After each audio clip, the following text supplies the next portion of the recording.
ಏನ್ರಿ ಒಬ್ಬ ಲೇಖಕ ಹತಾಶನ ಆಗ್ಬಿಟ್ರೆ ಭಾಷೆ ಹೆಂಗ್ ಬೆಳೆಯೋದು ಹೇಗೆ, ಒಂದು ಸಮಾಜ ಉದ್ಧಾರ ಆಗುವುದು ಹೇಗೆ?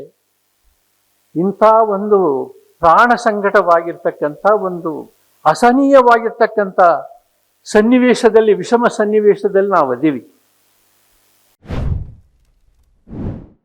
ಈ ಕಾದಂಬರಿ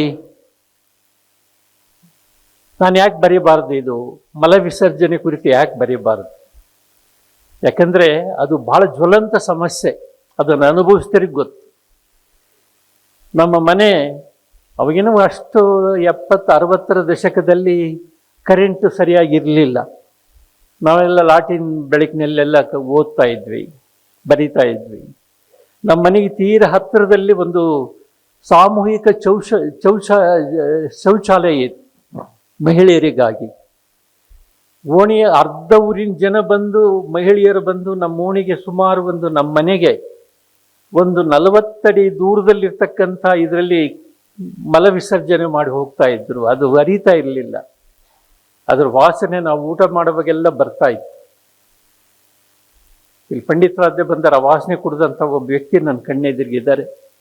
ಇನ್ನೊಂದು ಭಯಾನಕ ಸತ್ಯ ಅಂತ ಹೇಳಿದರೆ, ನಮ್ಮ ಮನೆಗೆ ತೀರ ಹತ್ತಿರದಲ್ಲಿ ಒಂದು 10 ಅಡಿ ದೂರದಲ್ಲಿ ಒಬ್ಬ ಶ್ರೀಮಂತ ವ್ಯಕ್ತಿಯ ಶೌಚಾಲಯ ಇತ್ತು. ಅವನಲ್ಲಿ ಬರ್ತಾ ಇದ್ದ ಮಧ್ಯಾಹ್ನ 1:30 ಗಂಟೆ ಬಂದು, ಬೆಳಿಗ್ಗೆ ಅವರ ಕುಟುಂಬ ಸದಸ್ಯರು ಬರ್ತಾ ಇದ್ದರು, ಮಧ್ಯಾಹ್ನ ಆ ವ್ಯಕ್ತಿ ಬರ್ತಾ ಇದ್ರು. ಆ ಲೆಟ್ರಿನ್ ರೂಮಿಗಿಂತ ಸ್ವಲ್ಪ ಹೆಚ್ಚು ದಪ್ಪ ಇದ್ದಂಥ ವ್ಯಕ್ತಿ ಅದು ಒಳಗಡೆ ಬಂದು ಮಲವನ್ನು ವಿಸರ್ಜಿಸಿ ಯಾವುದೋ ಒಂದು ಹನಿಡಿಯೋ ಅಥವಾ ಬರ್ಕ್ಲಿ ಸಿಗರೇಟ್ ಸೇದಿ ಮತ್ತೆ ಅದು ಬಹಳ ತಿಣಿಕಿ ಹೊರಗಡೆ ಬರ್ತಾ ಇತ್ತು. ಆ ಗಾತ್ರ ಆ ಥರ ಇದ್ರು.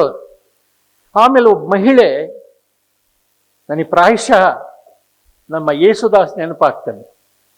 ನಾನು ಒಂದು ಪಾತ್ರವನ್ನು ಇದರಲ್ಲಿ ಕಟ್ಟಿದ್ದೀನಿ. ಆ ಒಂದು ಮಹಿಳೆ ಕಣ್ಣೆದುರು ನೋಡಿದಂಥ ಮಹಿಳೆ ಅದನ್ನೆಲ್ಲ ಬಳ್ಕೊಂಡು ಒಂದು ಪುಟ್ಟಿಯಲ್ಲಿ ತುಂಬಿಕೊಂಡು, ಅದು ಭಾಳ ಹರಕಲ್ ಪುಟ್ಟಿ. ಅದು ಆ ಹರಕಲ್ ಪುಟ್ಟಿಯನ್ನು ಹಿಂಗೆ ಹೆಗಲ ಮೇಲೆ ಇಟ್ಕೊಂಡು, ಗರ್ಭಿಣಿ ಹೆಣ್ಣು ಮಗಳು ಎಲ್ಲ ಸೋರಿರೋದು, ಇಲ್ಲೆಲ್ಲ ಈ ಭಾಗನೆಲ್ಲ ಸ್ತನ, ಹೊಟ್ಟೆ, ಆ ಗರ್ಭದ ಮೇಲೆಲ್ಲ ಸೋರಿರೋದು.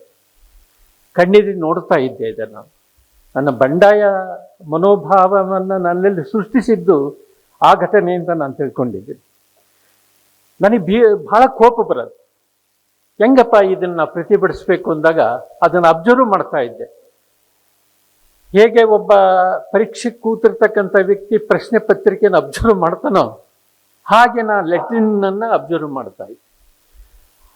ಮಾಡಿದಾಗ ಏನು ಮಾಡ್ತಾ ಇದ್ದ, ಆತ ಲೆಟ್ರಿನ್ ಹಾಕಿದ ಬೀಗವನ್ನು ಒಂದು ಕಂಡಿಯಲ್ಲಿ ಇಡ್ತಾ ಇದ್ದ. ಹೊರಗಡೆ ಒಂದು ಸಣ್ಣದೊಂದು ಕಿಂಡಿ ಇತ್ತು, ತ್ರಿಭುಜಾಕೃತಿಯ ಒಂದು ಕಿಂಡಿ, ಅದರಲ್ಲಿ ಇಡ್ತಾ ಇದ್ದ. ಆದರೆ ಇಲ್ಲಿದೆ ಅಸ್ತ್ರ ಅಂತ ನಾನು ತಿಳ್ಕೊಂಡೆ. ಯಾಕಂದರೆ ಕಾದಂಬರಿ ಅಂತ ಹೇಳಿದರೆ, ಈಗ ಆಂಥ್ರೋಪಾಲಜಿಸ್ಟು, ಆರ್ಕಿಯಾಲಜಿಸ್ಟು, ನೀವೇನೇ ಥರ ಹಿಸ್ಟೋರಿಯನ್ಸ್ ಎಲ್ಲಿ ಸಿಗದೇ ಇರತಕ್ಕಂಥ ಅಸ್ತ್ರಗಳು, ಯಾರಿಗೂ ಭಾಳ ಅಸ್ತ್ರಗಳನ್ನು ಉಪಯೋಗಿಸಿ ಅವರು ಒಂದು ಸಿದ್ಧಾಂತವನ್ನು ಕಟ್ತಾರೆ. ಆದರೆ ನಿಜವಾದ ಇತಿಹಾಸ, ನಿಜವಾದ ಆಂಥ್ರೋಪಾಲಜಿ, ನಿಜವಾದ ಸೋಷಿಯಾಲಜಿ ಇದು ಎಲ್ಲಿದೆ ಅಂದರೆ ಕಥೆ ಕಾದಂಬರಿಗಳಲ್ಲಿ ಇದೆ ಅಂತ ನಾನು ತಿಳ್ಕೊಂಡಿದ್ದೀನಿ. ಯಾರಿಗೂ ನಿಲುಕದ ಅಸ್ತ್ರಗಳನ್ನು, ಮಾಪನಗಳನ್ನು ಒಬ್ಬ ಲೇಖಕ ತನ್ನ ಕಥೆ ಕಾದಂಬರಿಗಳಲ್ಲಿ ಬಳಸ್ತಾನೆ ಅಲ್ವಾ. ಆದ್ದರಿಂದ ಆ ಲೇಖಕನ ಅಬ್ಸರ್ವೇಷನ್ ಅನ್ನೋದೇನಿದೆ, ಅವನ ಬಾಲ್ಯ, ಅವನನ್ನು ರೂಪಿಸಿದ ಬಗೆ ಹೇಗಿದೆ, ಅದು ಬಹಳ ಮುಖ್ಯ ಅಂತ ನಾನು ತಿಳ್ಕೊಂಡಿದ್ದೀನಿ. ಆ ತ್ರಿಭುಜಾಕೃತಿಯ ಇದರಲ್ಲಿದ್ದ ಮಧ್ಯಾಹ್ನ 1 ಗಂಟೆಗೆ ಎಲ್ಲ ನಿಶಬ್ದವಾಗಿರೋದು ನಮ್ಮ ಓಣಿ, ಎಲ್ಲರೂ ಕೂಲಿ ಗೀಲಿ ಮಾಡಕ್ಕೆ ಹೋಗಿರ್ತಾರೆ. ಆ ಸಂದರ್ಭದಲ್ಲಿ ನಾನು 5ನೇ ತರಗತಿ ಓದ್ತಾ ಇದ್ದಂಥ ಮತ್ತು ಭಾಳ ತಲೆಹರಟೆ ಇತ್ಯಾದಿ ಬಿರುದುಗಳಿಗೆ ಒಳಗಾಗಿದ್ದಂಥ ಒಬ್ಬ ಕಿಡಿಗೇಡಿ ವಿದ್ಯಾರ್ಥಿ ನಾನು. ಅವಾಗೆಲ್ಲ ಮೇಷ್ಟ್ರುಗಳು ನಾನು ಭಾಳ ತಮಾಷೆ ಮಾಡೋದು, ನನ್ನಿಂದ ಕಥೆಗಳನ್ನು ಹೇಳ್ಸೋದು. ಆ ಕಥೆಗಳನ್ನು ಹೇಳ್ಸೋ ಕ್ರಮಕ್ಕೆ ನಾನು ಕಥೆಗಾರನಾದ. ಆಮೇಲೆ ಏನು ಮಾಡಿದೆ, ಆ ಬೀಗ ತಗೊಂಡು ಅವ್ರ ಲೆಟ್ರಿನ್ ಒಳಗಡೆ ಕೂತಾಗ ಆ ಮೆಲ್ಲಕ ಚಿಲಕ ಸರಿಸಿ ಆ ಬೀಗ ಹಾಕಿ, ಆ ಲೆಟ್ರಿನ್ ಹಿಂದ್ಗಡೆ ಒಂದು ಅಗಾಧವಾದ ತಿಪ್ಪೆ ಇತ್ತು. ಆ ತಿಪ್ಪೆಯೊಳಗೆ ಎಷ್ಟು ನಾನು ಸ್ಕೂಲಿಗೆ ಹೋದೆ, ಭಾಳ ಹತ್ತಿರದಲ್ಲಿರ್ತಕ್ಕಂಥ ಸ್ಕೂಲ್. ನಾನೇನು ಮಾಡ್ತಿದ್ದೆ, ಸ್ಕೂಲಲ್ಲಿ ಪಾಠ ಮಾಡುವಾಗ ಮೇಸ್ಟ್ರುಗಳು ಆ ಲೆಟ್ರಿನ್ ಬಗ್ಗೆನೇ ಯೋಚನೆ ಮಾಡ್ತಾ ಇದ್ದೆ. ಅವನೇನಾಗಿರ್ಬೋದು, ಕೂತ್ಕೊಂಡಿರ್ಬೋದು, ಆ ಒಂದು ಇದರಲ್ಲಿ ಎಷ್ಟು ಬೆವತಿರ್ಬೋದು ಆ ವ್ಯಕ್ತಿ, ಆ ದೇಹದಿಂದ ಎಷ್ಟು ಬೆವರು ಹರಿದಿರ್ಬೋದು. ಲಬಲಬ ಬಾಯಿ ಬಿಡ್ಕೊಂಡಿದ್ದೇನೆ, ಎಲ್ಲಾಗಿದೆ, ಯಾರೋ ಬೀಗ ಹೊಡೆದು ತೆಗೆದಿದ್ದಾರೆ. ನಾನು ಮಧ್ಯಾಹ್ನ ಸಾಯಂಕಾಲ ಬಂದೆ. ಆ ವ್ಯಕ್ತಿ ಅಲ್ಲಿ ನಮ್ಮ ಮನೆ ಕಟ್ಟೆ ಮೇಲೆ ಕೂತಿದ್ದಾನೆ, ನಮ್ಮಪ್ಪ ಕೂತಿದ್ದಾನೆ, ಬಬ್ರುವಾಹನ ಉಗ್ರ ರೂಪಿ ಅಂತ ಹೇಳ್ತಲ್ಲ, ಆ ಥರ ನಮ್ಮಪ್ಪ. ಬಹಳ ಸಿಟ್ಟು ಬಂದರೆ ಆ ವ್ಯಕ್ತಿನ ಯಾರು ಇದು ಮಾಡೋಕ್ಕಾಗಲ್ಲ. ಅರೇನೇ ನಂದು ಜೀವಸ ಇಲ್ಲಿಯೇ ನಂದು ಚಿತ್ರಹಿಂಸೆ ಕೊಟ್ಟು ನನ್ನ ಕೊಲೆ ಮಾಡ್ತಾರೆ ಅಂತ ತಿಳ್ಕೊಂಡು ನಾನು ಅಲ್ಲಿ ಬಂದೆ. ನಮ್ಮ ಅಜ್ಜಿಗಳಿದ್ವು, ಅಜ್ಜಿಗಳಿಲ್ಲದ ಮನೆಯೇ ಅಲ್ಲ, ಅಷ್ಟು ಪ್ರಖ್ಯಾತವಾಗಿರ್ತಕ್ಕಂಥ ಅಜ್ಜಿಗಳಿದ್ದರು. ಆ ಕಾದಂಬರಿಯಲ್ಲಿ ನಿಂಗಮ್ಮಜ್ಜಿ, ಸಿದ್ದಮ್ಮಜ್ಜಿ ಅಂತ ಬರ್ತವೆ. ಆ ಎರಡು ಪಾತ್ರಗಳು ಏನಿವೆ, ನಿಜವಾದ ಒಂದು ವಿಶ್ವವಿದ್ಯಾನಿಲಯ ಕಲಿಸಲಾಗದ ಎಷ್ಟೋ ಮೌಖಿಕ ಸಂಪತ್ತನ್ನು, ಭಾಷೆಯ ವಿವಿಧ ರೂಪಗಳನ್ನು ನನಗೆ ಕಲಿಸಿದಂಥ ದೊಡ್ಡ ವಿದ್ವಾಂಸರು ನನ್ನ ಅಜ್ಜಿಯರು. ಅವರು ನನ್ನ ಪರವಾಗಿ ವಕಾಲತ್ತು ಮಾಡೋಕ್ಕೆ ಅವ್ರು ನಿಂತಿದ್ದಾರೆ. ಓಣಿ ಜನ ಎಲ್ಲ ರೋಸ್ಕೊಂಡಿದೆ ಆ ಲೆಟ್ರಿನ್ ವಿಷಯದಲ್ಲಿ. ಈ ಲೆಟ್ರಿನ್ ಯಾರಾದರೂ ಧ್ವಂಸ ಮಾಡಬಾರ್ದ ಅಂತ ಕನಸು ಕಾಣ್ತಾ ಇದ್ದಂಥ ಜನ ಅಲ್ಲಿ ನೆರೆದಿದ್ದಾರೆ. ನನಗೊಂಥರ ಖುಷಿ ಆಗ್ತಾ ಇದೆ. ಒಬ್ಬ ವೀರ ಹೇಗೆ ಬಬ್ರುವಾಹನ ಚಕ್ರವ್ಯೂಹದೊಳಗೆ ಹೋಗಿ ಅವನು ಬವರವಾದರೆ ಹರಣವದನಕ್ಕೆ ಬೆವರತಡೆನವ ಗಡಿಸಿದರೆ ವಾಸವನೆಸೆರುವೆನು ಒಕ್ಕಡವುದೆನಿಸುವೆನು ಜವನಜವಿಗೆಡಿಸುವೆನು ಸಾಕಿನ್ನಿವರಲಿನ ಅರ್ಜುನನು ಮಾಧವನು ಗೆಲುವೆನೆಂದರೆ ರಥವ ಹರಿಸು ಅಂತ ಬಬ್ರುವಾಹನ ತನ್ನ ಸಾರಥಿ ಹೇಳ್ತಾನಲ್ಲ, ಆ ಅಭಿಮನ್ಯು ಲೆವೆಲ್ನಲ್ಲಿ ನಾನದೇ. ಅವು ಹೇಳಿದ್, ಇಲ್ಲ ಅಲ್ಲಪ್ಪ, ನಮ್ಮಪ್ಪನೇ ಸಹ ಅಲ್ಲಪ್ಪ, ಇಲ್ಲ ಅಲ್ಲಪ್ಪ, ನಿನ್ನ ಮಗಂದಿ ಕೃತ್ಯ. ನಾನು ಒಳಗಡೆ ಹೋದಾಗ ಇಲ್ಲೇ ಇದ್ದ ಈ ಮುಟ್ಟಾಳ, ಅವನ್ನ ನೀನು ಒದಿಬೇಕು, ಇಲ್ಲದು ಕೆಟ್ಟೋಗ್ಬಿಡ್ತಾನೆ. ಅವನು ದೊಡ್ಡ ರೌಡಿ, ಅವನ್ನ ನೀನು ಒದಿಬೇಕು, ನಾನು ಕಣ್ಣಿದ್ರಿಗೆ ಒದಿಬೇಕು. ನಾನು ಮೆಲ್ಲಗೆ ಬಂದೆ. ಬಾರಲ ಇಲ್ಲಿ ಅಂದ್ರೆ ನಮ್ಮಪ್ಪ, ನಮ್ಮ ಅಜ್ಜಿಗಳು ಬಂದು ನಿಂತ್ಕೊಂಡು, ಹೇಗೆ ವಿಷ್ಣು ದೇವಾಲಯದ ಪಕ್ಕ ಜಯ ವಿಜಯ ಅನ್ನೋ ವಿಗ್ರಹಗಳಿರ್ತವೋ ಹಾಗೆ ನನ್ನ ನಿಂತ್ಕೊಂಡು ನನಗೆಷ್ಟೋ ಧೈರ್ಯ ಬಂತು. ಆಮೇಲೆ ಏನಾಯಿತು, ಮತ್ತೆ ಎಲ್ಲರೂ ಕ್ಲಾಸ್ ತಗೊಂಡ್ರು ನಮ್ಮ ಅಜ್ಜಿಗಳೆಲ್ಲ. ನಾಚಿಕೆಗಲ್ಲ ನೀನು ಊಟ ಮಾಡೋದು ಅಲ್ಲಿ, ಲೆಟ್ರಿನ್ ಮಾಡೋದು ಇಲ್ಲಿ, ನಾಚಿಕೆಗಲ್ಲ ನಿನಗೆ ಅಂತ ಸಿಕ್ಕಾಬಿಟ್ಟೆ ತನ್ನ ಭಾಷೆಯಲ್ಲಿ ಆ ಅಜ್ಜಿಯರ ಭಾಷೆನೇ ಒಂದು ಅದ್ಭುತವಾಗಿರ್ತಕ್ಕಂಥ ಬೈಗಳು ಅವೆಲ್ಲ ಬೈದು ಅವ್ರನ್ನ ಓಡಿಸಿದ್ರು. ನನಗನಿಸ್ತು, ಈ ಘಟನೆಯನ್ನ ಕತೆ ಬರೆದರೆ ಹೇಗೆ ಅಂತ. ಆಮೇಲೆ ಬೇರೆ ಬೇರೆ ಗಲೀಜು ಪ್ರಸಂಗಗಳು ಈ ದೇಶದಲ್ಲಿ ನಡೀತಾನೆ ಇದಾವೆ. ಮೊನ್ನೆ ಹೈದರಾಬಾದ್ನಲ್ಲಿ ಒಂದು ಗಲೀಜು ಪ್ರಸಂಗ ಆಯಿತು ಉತ್ತರ ಪ್ರದೇಶದಲ್ಲಿ. ಒಬ್ಬ ಸಾಧು, ಸೋಕಾಳ್ ಸಾಧು, ಸ್ವಯಂ ಘೋಷಿತ ದೇವಮಾನವರಿಗೆ ಸ್ವರ್ಗ ಯಾವುದಾದ್ರೂ ಭೂಮಿ ಮೇಲೆ ಇದ್ದರೆ ಅದು ಈ ದೇಶ. ಎಂತೆಂಥನ್ನು ಮೋಸ ಮಾಡ್ಬೋದು ಈ ದೇಶದಲ್ಲಿ ಅಂದರೆ, ಆರ್ಟ್ ಆಫ್ ಲಿವಿಂಗ್ ಅಂತ ಹೇಳಿ ಮೋಸ ಮಾಡ್ಬೋದು ಅಲ್ವಾ. ನೀವು ಒಂದು ಸ್ವಲ್ಪ ಏನಾದರೂ ಮಾಡಿಬಿಟ್ರೆ, ಹೈಟೆಕ್ ಸ್ವಾಮೀಜಿಗಳೆಲ್ಲ ಬಂದ್ಬಿಟ್ಟಿದ್ದಾರಲ್ಲ, ಹೈಟೆಕ್ ಪ್ರವಚನಕಾರರೆಲ್ಲ ಬಂದ್ಬಿಟ್ಟಿದ್ದಾರೆ. ಆ ಥರ ಒಂದು ಉತ್ತರ ಪ್ರದೇಶದಲ್ಲಿ ಮೊನ್ನೆ ಘಟನೆ ನಡೀತು. ಅದನ್ನ ಯಾರು ಪ್ರತಿಭಟಿಸಲಿಲ್ಲ. ಅವನು ನಡೆದಂಥ ಕೂತಂಥ ಜಾಗದಲ್ಲಿ ಅವನ ಕಾಲಿನ ಕೆಳಗಿರ್ತಕ್ಕಂಥ ಮಣ್ಣಿಗಾಗಿ, ಒಂದಿಡೀ ಮಣ್ಣು ತಗೊಳ್ಳೋದಕ್ಕಾಗಿ 100-200 ಜನ ಸತ್ತೋಗ್ಬಿಟ್ರು ತುಳಿತಕ್ಕೊಳಗಾಗಿ. ಇದುವರೆಗೆ ಅವನಿಗೆ ಶಿಕ್ಷಿಸಕ್ಕಾಗಿಲ್ಲ. ಇದು ನಿಜವಾದ ಗಲೀಜು ಪ್ರಸಂಗ. ವರ್ತಮಾನ ಸಂದರ್ಭದ ಗಲೀಜು ಪ್ರಸಂಗ ಯಾವುದಾರು ಇದ್ದರೆ ಇದು ಕೂಡ ಒಂದು. ಇನ್ನೊಬ್ಬ ಮುಟ್ಟಾಳ ಹೇಳ್ತಾನೆ, ಆಸ್ಟ್ರೇಲಿಯಾ ಅಂತಿದೆ, ಅದು ಆಸ್ಟ್ರೇಲಿಯಾ ಅಲ್ಲ, ಅಸ್ತ್ರಾಲಯ.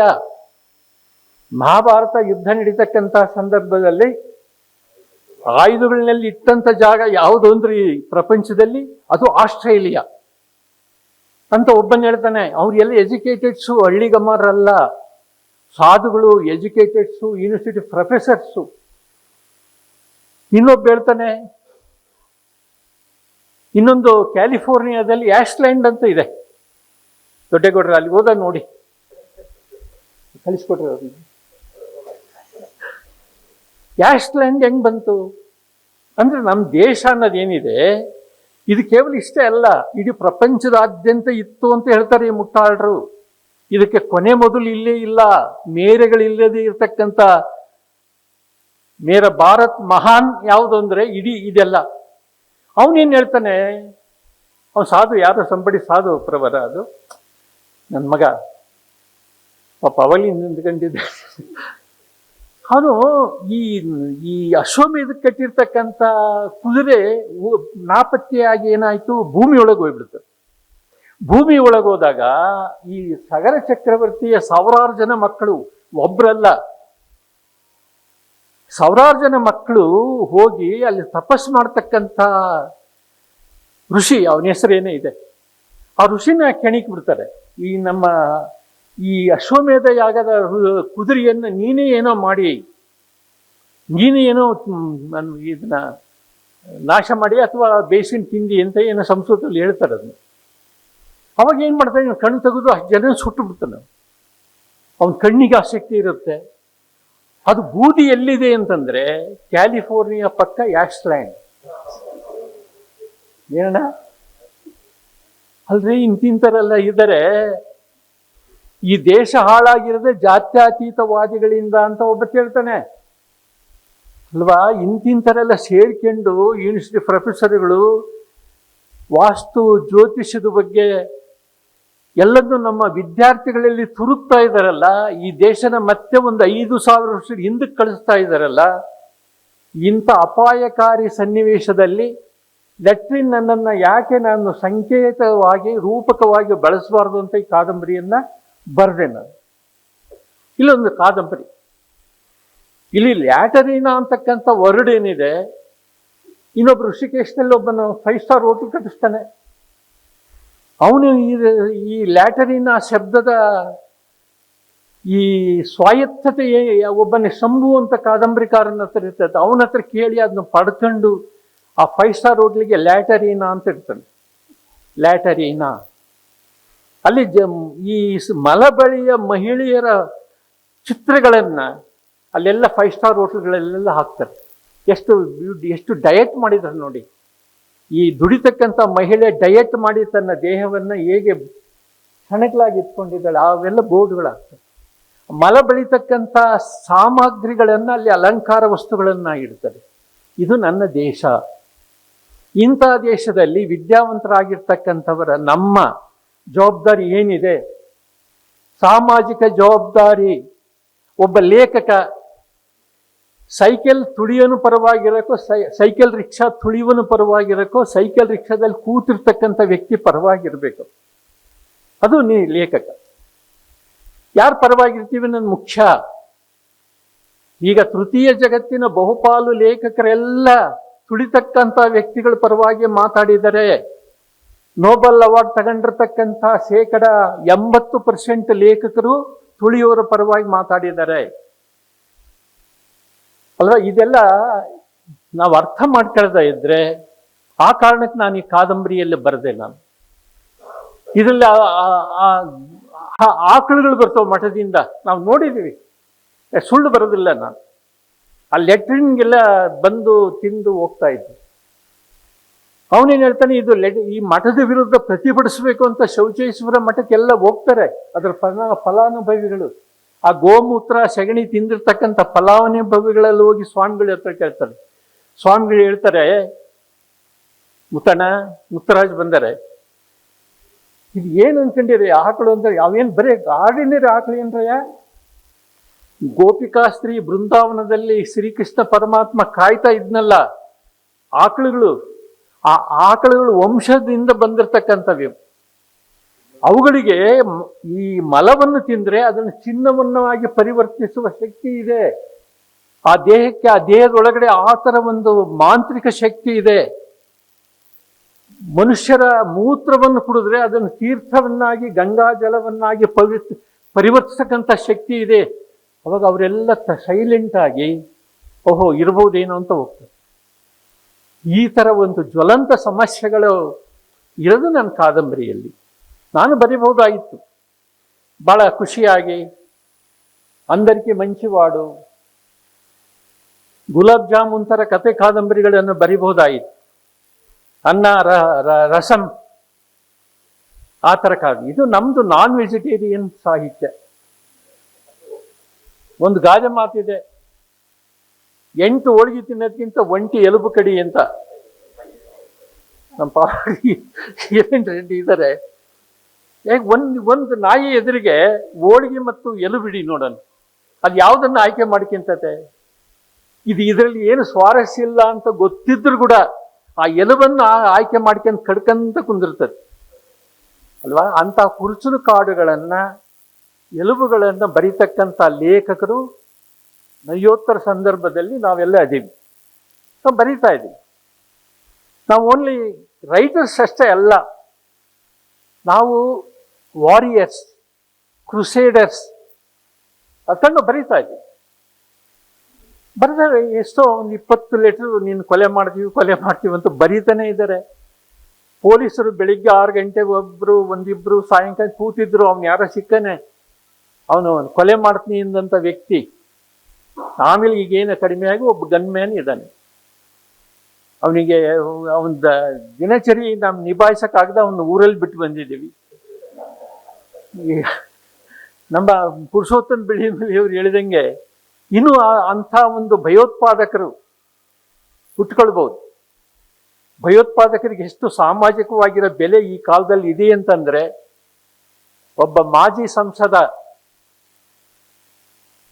ಗೌರಿ ಲಂಕೇಶ್ ಹತ್ಯೆ ಮಾಡಿದಂಥ ಆರೋಪಿಯನ್ನು ಹೋಗಿ ಭೇಟಿ ಮಾಡಿ ಹಣ್ಣು ಹಂಪಲ ಕೊಟ್ಟು ಅವ್ರ ಕ್ಷೇಮ ಸಮಾಚಾರ ವಿಚಾರಿಸ್ಕೊಂಡು ಬರ್ತಾನೆ ಅಂದ್ರೆ ಎಂಥ ಹೀನ ಸ್ಥಿತಿಯಲ್ಲಿದ್ದೀವಿ ಅಲ್ವಾ. ಒಬ್ಬ ರಾಜಕಾರಣಿ ಹೋಗಿ ಭೇಟಿ ಆಗ್ತಾನೆ ಅಂದ್ರೆ ಲೆಕ್ಕ ಆಗಿ ಅಲ್ವಾ. ಆದ ಕಾರಣ ಬಹಳ ಸಂಭ್ರಮಿಸ್ತಕ್ಕಂಥ ಜನ ಇದ್ದಾರೆ. ಈ ಬಯ್ಯರ್ನ, ಪತ್ರ ಬರೆಯರ್ನ ಅಲ್ವಾ, ಅವನ್ಯಾರ ಕಾಳಿಸ್ವಾಮಿ, ಬ್ರಹ್ಮಾಂಡ ಸ್ವಾಮಿಗಳು ಎಂತೆಂಥರು ಆಳ್ತಾ ಇದ್ದಾರೆ ನಮ್ಮ ದೇಶನ. ಎಷ್ಟು ಸಿನಿಮಾ ತೆಗೆದ್ರು ಕಡಿಮೆನೆ, ಎಷ್ಟು ಬರೆದ್ರು ಕಡಿಮೆನೆ. ಒಂದು ಅದೃಷ್ಟವಶಾತ್ ನಮ್ಮಂತರ ಬರೆದ ಕೃತಿಗಳನ್ನ ಓದರು ಕಡಿಮೆ ಆಗಿದ್ದಾರೆ. ಅದನ್ನು ಹೇಳ್ತಾ ಇದ್ರು ನಮ್ಮ ದೊಡ್ಡೇಗೌಡರು, ಇಲ್ಲ ಸರ್ ಕಷ್ಟ ಆಗ್ತಾ ಇದೆ. ಹೋಗ್ಲಿ, ಪುಸ್ತಕ ಪ್ರೇಮಿಗಳೆಲ್ಲ ಅದರಪ್ಪ. ಸಿದ್ದರಾಮಯ್ಯನವರ ಸಚಿವ ಸಂಪುಟದಲ್ಲಿ ಎಲ್ಲರೂ ಪುಸ್ತಕಗಳನ್ನ ಓದ್ತಾರೆ. ಜೆ ಎಸ್ ಪಟೇಲ್ರು ನಮ್ಮ ಎಲ್ಲರನ್ನು MLAಗಳನ್ನ ಕರೆದು, ನೋಡ್ರಪ್ಪ ನೀವು ಅಲ್ಲಿ ಹೋಗಿ ಕುಡಿದು ಇಸ್ಪೇಟಾಡಿ ನಮ್ಮ ವಿಧಾನಸೌಧದ ಗೌರವ ಕಳಿಬೇಡಿ, ಒಂದು ಪುಸ್ತಕಾಲಯ ಮಾಡ್ತೀನಿ ವಿಧಾನಸೌಧದಲ್ಲಿ, ಎಲ್ಲರೂ ಪುಸ್ತಕಗಳನ್ನ ಓದಿ. ಒಂದು ನಮ್ಮ ಬಹಳ ಉತ್ಸಾಹದಿಂದ DK ಶ್ಯಾಮಸುಂದರ್ ಅವರ ಒಂದು ಕಾಮಧೇನು ಪುಸ್ತಕಾಲಯ ಅಂತ ಮಾಡಿದ್ರು. ಅವ್ರು ನಮ್ಮ ಸ್ನೇಹಿತರು. ನಾನು ಪ್ರತಿ ಸಾರಿ ಹೋದಾಗ ಮಗ ಯಾವ್ಯಾವ MLA ಯಾವ್ಯಾವ ಪುಸ್ತಕ ತಗೊಂಡ ಅಂತ ಒಂದು ಸರ್ವೆ ಮಾಡಿದೆ. ಎಂತೆಂಥ ಒಂದು ನಿಂಬೆಹಣ್ಣಿಂದ ಯಾರನ್ನ ನಾವು ನಾಶ ಮಾಡ್ಬೋದು, ಯಾವ ಮಾಟ ಮಂತ್ರ ಮಾಡಿಸ್ಬೋದು, ಅಡಿಗೆ ಮಾಡುವುದು ಹೇಗೆ, ತಿಳಿ ರಸಂ ಮಾಡುವುದು ಹೇಗೆ, ಇಂಥ ಪುಸ್ತಕಗಳು ಖರ್ಚಾದ್ವೇ ವಿನಃ. ಇಲ್ಲಿ ನಮ್ಮ ಮೋಹನ್ ರಾಜ್ ಅವರು ಬಂದಿದ್ದಾರೆ, ನಾವೀಗ ಹೋಟ್ಲ್ ಮೋಹನ್ ರಾವ್ ಬಂದಿದ್ದಾರೆ. ಅವ್ರ ಸಮಕ್ಷ ಇಂಥವನ್ನೆಲ್ಲ ಅಡಿಗೆ ಇವನ್ನೆಲ್ಲ ಖರ್ಚಾದ್ವೇ ಹೊರತು ಒಂದು ಕಥೆ ಕಾದಂಬರಿ ಓದಿದ್ರೆ ಬಹಳ ವಿರಳ. ವೈಚಾರಿಕ ಸಾಹಿತ್ಯ ಇನ್ನೂ ಓದಲೇ ಇರ್ತಕ್ಕಂಥ ಜನಪ್ರತಿನಿಧಿಗಳಿದ್ದಾರೆ. ಇಂಥ ಸಂದರ್ಭದಲ್ಲಿ ಬಿಡಪ್ಪ, ಆ ಗೌರ್ಮೆಂಟು ಇದು, ಈ ಗೌರ್ಮೆಂಟ್ ಬಂತು, ಇನ್ನು ಪುಸ್ತಕಗಳು ಎಲ್ಲ ಬಿಲ್ಗಳೆಲ್ಲ ಇದಾಗ್ತವೆ, ಪುಸ್ತಕಗಳು ಮಾರಾಟ ಹೆಚ್ಚಾಕತ್ತೆ. ನೀವೇನಾದ್ರೂ ಸರ್ಕಾರ 300 ಪ್ರತಿ ತಗೊಳ್ದ ಇದ್ರೆ ಕರ್ನಾಟಕದಲ್ಲಿ ಇರ್ತಕ್ಕಂಥ ಒಂದು 180ಕ್ಕೂ ಹೆಚ್ಚು ಪ್ರೆಸ್ಗಳು ಮುಚ್ಚೋಗ್ತಾ ಇದ್ದಾವೆ. ಇನ್ನು 2001ನೇ ಇಸ್ವಿಯಲ್ಲಿ ತಗೊಂಡಂತ ಪುಸ್ತಕಗಳಿಗೆ ಇನ್ನು ಹಣ ಬಂದಿಲ್ಲ. 21 4 ವರ್ಷದಿಂದ ಪುಸ್ತಕವನ್ನು ಖರೀದಿ ಮಾಡಿಲ್ಲ ನಮ್ಮ ಸರ್ಕಾರಗಳು. ಒಂದು ಪುಸ್ತಕ ಖರೀದಿ ಮಾಡದೇ ಇದ್ರೆ ಪ್ರಕಾಶಕರು ಬಂದಾಗ್ತಾರೆ. ಪ್ರಕಾಶಕರು ನಿಷ್ಕ್ರಿಯ ಆದ ತಕ್ಷಣ ಲೇಖಕರೆಲ್ಲ ನಿಷ್ಕ್ರಿಯ ಆಗ್ತಾರೆ. ಲೇಖಕರಲ್ಲಿ ಅದಕ್ಕೆ ಪ್ರಿಂಟಿಂಗ್ ಪ್ರೆಸ್ಗಳೆಲ್ಲ ಮುಚ್ಚೋಗ್ತವೆ. ಪ್ರಿಂಟಿಂಗ್ ಪ್ರೆಸ್ ಮುಚ್ಚೋದ್ರೆ ಅಲ್ಲಿ ಕೆಲಸ ಮಾಡ್ತಕ್ಕಂಥ ಜನ ಅವರು ಬೀದಿ ಪಾಲಾಗ್ತಾರೆ. ನಮ್ಮ ಸರ್ಕಾರ ಅರ್ಥ ಮಾಡ್ಕೋಬೇಕು. ಅನೇಕ ಸಂದರ್ಭದಲ್ಲಿ ಹೇಳ್ತೀವಿ, ನಾವು ಸಿದ್ದರಾಮಯ್ಯನವರ ಮನೆಯಲ್ಲಿ ದೊಡ್ಡ ಪುಸ್ತಕ ಭಂಡಾರ ಇದೆ, ಅದರಲ್ಲಿ ಇಂತಿಂಥ ಪುಸ್ತಕಗಳಿವೆ, ಅವ್ರು ಬಹಳ ಪುಸ್ತಕ ಪ್ರೇಮಿ ಅಂತ ನಾವೆಲ್ಲ ಚಂದಮಾಮ ಕಥೆಗಳಲ್ಲಿ ಓದ್ತಾ ಇದ್ವಿ. ಆದ್ರೆ ಇವತ್ತು ಬಹಳ ಒಂದು ಅಪಾಯಕಾರಿಯಾಗಿರ್ತಕ್ಕಂಥ ಒಂದು ಸನ್ನಿವೇಶ ಕ್ರಿಯೇಟ್ ಆಗಿದೆ. ಅವ್ರನ್ನ ಪ್ರಾಸಿಕ್ಯೂಷನ್ ಮಾಡ್ಬೋದು ಅಂತ ಗವರ್ನರ್ ಆದೇಶ ಮಾಡಿದ್ದಾರೆ. ಇದು ಪ್ರಜಾಪ್ರಭುತ್ವಕ್ಕೆ ಬಹಳ ದೊಡ್ಡ ಹೊಡೆತ ಅಂತ ನಾನು ತಿಳ್ಕೊಂಡಿದ್ದೀನಿ. ಯಾಕಂದ್ರೆ ಇದು ವಿರೋಧ ಪಕ್ಷದವರನ್ನ ಮೂಲೆಗುಂಪು ಮಾಡ್ತಕ್ಕಂಥ ಒಂದು ಹುನ್ನಾರ ನಡೀತಾ ಇದೆ, ಒಂದು ದೊಡ್ಡ ಸಂಚು ನಡೀತಾ ಇದೆ. ಹೀಗೆ ನಮ್ಮನ್ನೆಲ್ಲ ಒಂದು ಪುಸ್ತಕ ಖರೀದಿ ಮಾಡ್ಬೇಕಾಯ್ತ್ರಿ. ಇಲ್ಲದ್ರೆ ಹೆಂಗ್ರಿ? ಪ್ರಪಂಚದ ಒಂದು ಏಷ್ಯಾ ಖಂಡದ ಬಹುದೊಡ್ಡ ಪುಸ್ತಕ ಮಾಲ್ ಅಂತ ಹೆಸರಾಗಿದೆಯಲ್ಲ, ಇದು ಹೆಂಗ್ ಬದುಕಬೇಕು? ಸಪ್ನ ಬುಕ್ ಹೌಸ್ ಅಲ್ವಾ? ಸರ್ಕಾರ ಇನ್ನು ಖರ್ಚು ಪುಸ್ತಕಗಳನ್ನ ಖರೀದಿ ಮಾಡ್ಬೇಕು, ಇಲ್ಲದ ರಿಸ್ಕ್ ತಗೋಬಾರ್ದು. ನಾನು ಯಾಕೆ ಈ ಸಂದರ್ಭದಲ್ಲಿ ಪುರುಷೋತ್ತಮ್ ಬಿಳಿಮಲೆಯವರೇ ಬಿಡುಗಡೆ ಮಾಡಬೇಕು, ಎಲ್.ಎನ್. ಮುಕುಂದರಾಜ್ ಅವರ ಅಧ್ಯಕ್ಷತೆ ವಹಿಸಬೇಕು ಅಂತ ಯಾಕೆ ನಾವು ಆಯ್ಕೆ ಮಾಡ್ಕೊಂಡ್ವಿ ಅಂತ ಹೇಳಿದ್ರೆ, ಅವ್ರು ಸರ್ಕಾರದ ಕಿವಿಗೆ ಇವನ್ನೆಲ್ಲ ಹೇಳ್ತಾರೆ ಅನ್ನೋ ಕಾರಣಕ್ಕೆ. ಸರ್ಕಾರ ಕೇಳ್ತೀರಿ, ನೀವು ಎಲ್ಲ ವಿಷಯಗಳನ್ನ ನೀವು ಮನದಟ್ಟು ಮಾಡಿಕೊಡ್ತಕ್ಕಂಥ ಒಂದು ಸಾಹಿತ್ಯಿಕ ಪರಿಭಾಷೆ ನಿಮ್ಮಲ್ಲಿ ಇರೋದ್ರಿಂದ ನೀವು ಸರ್ಕಾರಕ್ಕೆ ಈ ಕ್ಷಣ ಹೇಳ್ಬೇಕು. ನಾ ಏನ್ರಿ, ಒಬ್ಬ ಲೇಖಕ ಹತಾಶನ ಆಗ್ಬಿಟ್ರೆ ಭಾಷೆ ಹೆಂಗ್ ಬೆಳೆಯೋದು ಹೇಗೆ? ಒಂದು ಸಮಾಜ ಉದ್ಧಾರ ಆಗುವುದು ಹೇಗೆ? ಇಂಥ ಒಂದು ಪ್ರಾಣ ಸಂಕಟವಾಗಿರ್ತಕ್ಕಂಥ ಒಂದು ಅಸಹನೀಯವಾಗಿರ್ತಕ್ಕಂಥ ಸನ್ನಿವೇಶದಲ್ಲಿ, ವಿಷಮ ಸನ್ನಿವೇಶದಲ್ಲಿ ನಾವು ಅದೀವಿ. ಇದನ್ನು ದಯವಿಟ್ಟು, ಇದು ಪ್ರಕಾಶಕರ ಸಮಸ್ಯೆ ಅಂತಲ್ಲ, ಲೇಖಕರೆಲ್ಲ ಪ್ರಕಾಶಕರ ಪರವಾಗಿ ನಿಂತಿರಬೇಕು, ಓದುಗರೆಲ್ಲ ಲೇಖಕರು ಎಲ್ಲರೂ ಪರವಾಗಿ ನಿಂತಿರಬೇಕು, ಅವ್ರ ಪರವಾಗಿ. ಇಲ್ಲದ್ರೆ ನಾವು ಪುಸ್ತಕ ಉಳಿದ ಇದ್ರೆ ಸಮಾಜ ಉಳಿಯಲ್ಲ. ನಮ್ಗೆ ಯೋಚನೆ ಮಾಡೋ ಈಗ ನೋಡಿ, ಯೋಚನೆ ಮಾಡತಕ್ಕಂಥ ಕ್ರಿಯೆಯನ್ನು ಅಳಿಸ್ತಾ ಇದ್ದಾವೆ ನಮ್ಮ ಸರ್ಕಾರಗಳು. ಒಬ್ಬ ಮನುಷ್ಯ ಯೋಚನೆ ಮಾಡಬಾರ್ದು. ಅವನ ಕೈಯಲ್ಲಿ ಏನೋ ಒಂದು 5G 4G, ಅದಾನಿ ಅಂಬಾನಿ, ಮೊನ್ನೆ ಸ್ವಾತಂತ್ರ್ಯ ಬಂತಲ್ಲ ನಿನ್ನೆ, ಅದಾನಿ ಅಂಬಾನಿ ಬಂದ ಸ್ವಾತಂತ್ರ್ಯೋತ್ಸವ, ಅದು ಇಡೀ ದೇಶಕ್ಕೆ ಬಂದ ಸ್ವಾತಂತ್ರ್ಯ ಅಲ್ಲ. ಪಾರ್ಲಿಮೆಂಟ್ಲಿ ಇರತಕ್ಕಂಥ 425 ಜನ MP ಗಳಿಗೆ ಬಂದಿರೋ ಸ್ವಾತಂತ್ರ್ಯ, ವಿಧಾನಸೌಧದಲ್ಲಿರ್ತಕ್ಕಂಥ ಈ ಚುನಾಯಿತ ಪ್ರತಿನಿಧಿಗಳಿಗೆ ಬಂದಂಥ ಸ್ವಾತಂತ್ರ್ಯ ಹೊರತು ಸಾಮಾನ್ಯ ಸಿಕ್ಕಂಥ ಸ್ವಾತಂತ್ರ್ಯ ಅಲ್ಲ ಅಲ್ವಾ? ಇಂಥ ಸನ್ನಿವೇಶದಲ್ಲಿ ಈ ಮನುಷ್ಯನಲ್ಲಿ ಯೋಚನೆ ಮಾಡುವ ಶಕ್ತಿಯನ್ನು ಕೊಡೋದು ಯಾವುದು ಅಂತಂದ್ರೆ ಪುಸ್ತಕ. ನಾವೆಲ್ಲ ಇಷ್ಟು ಮಾತಾಡ್ತಾ ಇದ್ದೇವೆ, ಬಸವರಾಜ್ ಕಲ್ಗುಡಿಯವರು ಇಷ್ಟೆಲ್ಲ ನಾವು ವೈವಿಧ್ಯವೇ ಮಾತಾಡ್ತಾ ಇದ್ದೀವಿ ಅಂತಂದ್ರೆ, ಇವತ್ತು ಸರ್ಕಾರದ ವಿರುದ್ಧ, ಭಯೋತ್ಪಾದಕರ ವಿರುದ್ಧ ನಾವು ಮಾತಾಡ್ತೀವಿ ಅಂದ್ರೆ ಆ ಮಾತಾಡ್ತಕ್ಕಂಥ ಶಕ್ತಿ ಕೊಟ್ಟಿರೋದು ಯಾವುದು ಅಂದ್ರೆ ಪುಸ್ತಕ. ನಾವು ಓದಿದ್ದೀವಿ, ಪ್ರಪಂಚದ ಎಲ್ಲ ಭಾಷೆಯ ಸಾಹಿತ್ಯವನ್ನು ಓದಿದ್ದೀವಿ. ಯಾವ ಲೇಖಕ ಒಂದು ಕಾಲನ್ನ ಮನೆ ಒಳಗಡೆ ಇನ್ನೊಂದು ಕಾಲನ್ನ ಬೀದಿಯಲ್ಲಿ ಇಟ್ಟಿರ್ತಾನೋ ಅವನು ನಿಜವಾದ ಲೇಖಕ. ಬೀದಿಗಳನ್ನ ಬಿಟ್ಟು ನಾವು ಇರೋಕ್ಕಾಗೋದಿಲ್ಲ ಅಲ್ವಾ? ಈ ಬೀದಿಗೆ ಸಂಬಂಧಪಟ್ಟಂತ ಸಂಗತಿಗಳನ್ನು ನಾವು ಅರ್ಥ ಮಾಡ್ಕೊಳ್ತಾ ಇದ್ರೆ ನಾವು ಉದ್ಧಾರಕ್ಕೆ ಸಾಧ್ಯ ಇಲ್ಲ. ಅಂಥ ಅನೇಕ ಸಂಕಟಗಳನ್ನ ನನ್ನ ಲ್ಯಾಟರಿನಾ ಹೇಳ್ತದೆ. ನೀವು ಲ್ಯಾಟ್ರಿನಾ ಅಂತಕ್ಕಂಥದ್ದು ಒಂದು ಕಲ್ಚರ್. ಅದು ನೀವೇನಾದ್ರೂ ಗ್ರೀಕ್, ರೋಮ್ ಆ ಕಡೆಗೆಲ್ಲ ಹೋದ್ರೆ ಲ್ಯಾಟ್ರಿನ್ ಮಾಡೋದು ಒಂದು ಕಲ್ಚರ್. ನೀವು ಉಣ್ಣೋದಷ್ಟೇ ಇಷ್ಟಪಡ್ತೀರಿ, ಅದನ್ನ ವಿಸರ್ಜನೆ ಮಾಡುವುದನ್ನು ಹೇಗೆ ನೀವು ಇಷ್ಟಪಡಲ್ಲ ಅಲ್ವಾ? ಅದನ್ನ ಒಬ್ಬ ಮಹಿಳೆ ಹೆಗಲ ಮೇಲೆ ಹೊತ್ಕೊಂಡು ಹೋಗ್ತಾಳೆ ಪುಟ್ಟಿ ಅಂತಂದ್ರೆ, ಅದರಿಂದ ಸೋರ್ದದ ಮೈ ಮೇಲೆಲ್ಲ ಅಂದರೆ ನಮ್ಮ ಜನ ಎಲ್ಲ ಆ ಮಹಿಳೆಯನ್ನು ಬೈತಾರ ಹೊರತು ಆ ಲೆಟ್ರಿನ್ ಮಾಡೋ ವ್ಯಕ್ತಿಯನ್ನು ನಾವು ಬೈಯಲ್ಲ. ನಾಚಿಕಾಗಲ್ಲ ನೀನು ಹಾಗೆ ಹೇಗೆ ಅಂತ ನಾವು ಬೈಯದ್ನ ನೋಡಿದ್ದೀನಿ. ಹಿಂಗಿರ್ತದೆ, ನೀನು ಸುರಿತಾ ಇರ್ತತೆ ತುಟಿ ಮೇಲೆ, ಹಿಂಗೆ ಸುರಿಯೋದು ನೋಡಿದ್ದೀನಿ. ಪ್ರಾಯಶಃ ಯೇಸುದಾಸ್, ನಾನು ಆ ಕಾರಣಕ್ಕೆ ನೀನು ಭಾಳ ಅಭಿಮಾನಿಸ್ತೀನಿ. ನಾನು ಅಂಥ ಒಂದು ಕೆಸರಿಂದ ಬಂದಂಥ ಒಂದು ಕಮಲ ಅಂತ ತಿಳ್ಕೊಂಡಿದ್ದೀನಿ ಅಲ್ವಾ? ಆ ಕಾರಣಕ್ಕೆ ಯಾರೇ ಅವರು ಕುಮಾರಸ್ವಾಮಿ ಅಂತಕ್ಕಂಥ ಒಬ್ಬ ಜಡ್ಜ್ ಕರೆದು ಈತನ ಕತೆ ಕೇಳಲಾರ್ದ ನೋಡ್ಲಾರ್ದ ಒಂದು ಜವಾನ ನೌಕರಿ ಕೊಟ್ಟ. ಅವನಿಗೆ ಕೋರ್ಟ್ನಲ್ಲಿ ಒಂದು ಅದೇನೋ ಆಗಿದ್ದ, ಕೂಗ್ತಾ ಇದ್ರಲ್ಲ ಕಕ್ಷಿದಾರನ ಕೂಗೋದು ಅವು ಕೆಲಸ. ಈಗ ಅವನು ಓದಿರೋದ್ರಿಂದ, ಸರ್ಕಾರಿ ಸಂಬಳ ತಗೊಂಡಿದ್ದರಿಂದ ಮಕ್ಕಳಿಂದ ಇಲ್ಲಿ ಮಗ ಬಂದಿದ್ದಾನೆ, BA ಓದಿದ್ದಾರೆ, MSc ಓದಿಸಿದ್ದಾನೆ, ಮಕ್ಕಳೆಲ್ಲ ಚೆನ್ನಾಗಿದ್ದಾರೆ, ಅವ್ರ ಮಕ್ಕಳು ಚೆನ್ನಾಗಿ ಹೋಗ್ತಾರೆ. ಇದು ನಾನು ಕಣ್ಣಿಗೆ ನೋಡಿ ಈಗಲಿದೆ, ಜೀವಂತವಾಗಿದೆ ಈ ವ್ಯವಸ್ಥೆ. ಬೆಂಗಳೂರಿನ ಅನೇಕ ಕಡೆಗಿದೆ, ಶ್ರೀರಾಮ್ಪುರದ ಕಡೆಗಿದೆ, ಅನೇಕ ಕಡೆಗಿದೆ, ಸ್ಲಮ್ ಏರಿಯಾದಲ್ಲೆಲ್ಲ ಇದೆ. ನಾಚಿಕಾಗಲ್ಲ ನಮ್ಮ ಜನಕ್ಕೆ. ಯಾರಂದ್ರೆ ಎಜುಕೇಟೆಡ್ಸ್, ಶ್ರೀಮಂತ ಜನ ತಾವು ಸುರಿದನ್ನ ನೀನು ಒತ್ಕೊಂಡು ಹೋಗು ಅಂತ ಹೇಳ್ತಾರೆ. ಈಗಲೂ ಮಧ್ಯಪ್ರದೇಶ, ಮಹಾರಾಷ್ಟ್ರದಲ್ಲಿದೆ, ಸರ್ಕಾರ ಹೇಳಿದೆ, ಸುಪ್ರೀಂ ಕೋರ್ಟ್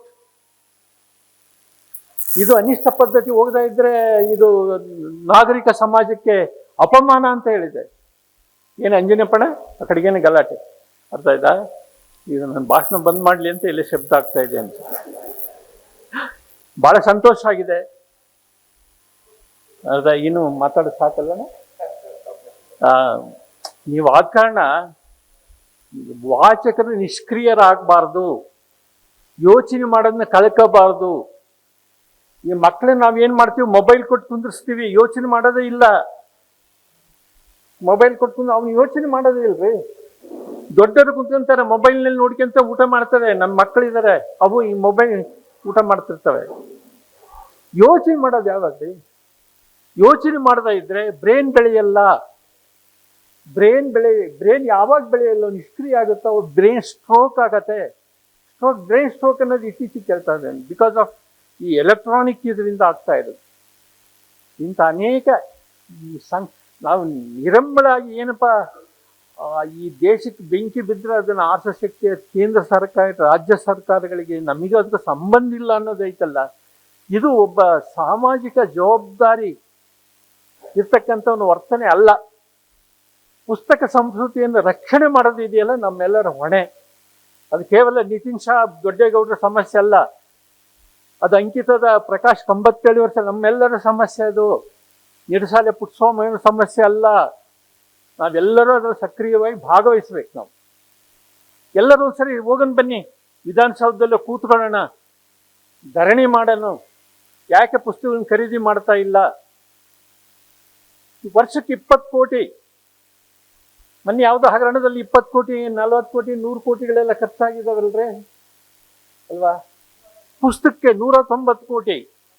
ಈ ಪುಸ್ತಕಕ್ಕೆ ಯಾಕೆ ಒಂದು 20 ಕೋಟಿ ಖರ್ಚು ಮಾಡಬಾರದ್ರಿ ನೀವು ಅಲ್ವಾ?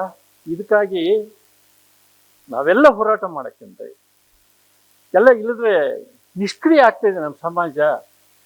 ಇಡೀ ಸಮಾಜದ ಬ್ರೈನ್ಗೆ ಸ್ಟ್ರೋಕ್ ಆಗ್ತದೆ ಪುಸ್ತಕ ನಾಶ ಆದರೆ. ಅದನ್ನ ಬಹಳ ನೋವಿನಿಂದ ಹೇಳ್ತಾ ಇದ್ದೀನಿ ನಾನು. ಇಂಥ ಅನೇಕ ಜ್ವಲಂತ ಸಮಸ್ಯೆ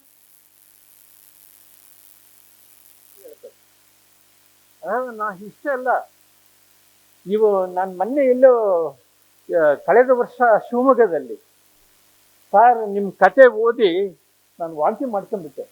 ಒಬ್ಬ ಮಹಿಳೆ ಹೇಳ್ತಾರೆ,